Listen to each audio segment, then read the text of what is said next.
சாப்பாடு, ஊழல் இல்லாத ஆட்சி, பெண்களுக்கான பாதுகாப்பு, நிரந்தரமான வருமானம், நிம்மதியான சாப்பாடு, இது கண்டிப்பா நமக்கு வேணும். அடிப்படை தேவைகள் வந்து இதுதான். ஊழல் இல்லாத ஆட்சி இருந்தாலே, மக்களோட நிர்ணயமான விலைவாசி இருந்தாலே மக்கள் நிம்மதியான வாழ்க்கை வாழ்வாங்க, நிம்மதியான 3 வேளை சோறு சாப்பிடுவாங்க. இது எதுவுமே இல்லைங்கிற நிம்மதியே இருக்காது. மக்களோட ஜனநாயகம்னு சொல்லவே முடியல, அந்த அளவுக்கு இருக்குது.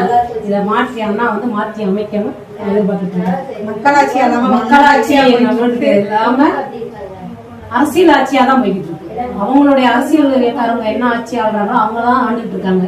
மக்கள் ஆள முடியல, மக்கள் வந்து அதுல வந்து நிற்கவும் முடியல. அதுதான் உண்மை. அரசியல்னால ஆட்சி செய்யறது நினைச்சிட்டாங்க. மக்களுக்கான சேவைகள்னு அவங்க நினைக்கணும். அன்னை வந்த பிறகு மக்களுக்கான சேவைகள் செய்வாருங்கிற நம்பிக்கையோட காத்துட்டு இருக்கோம்.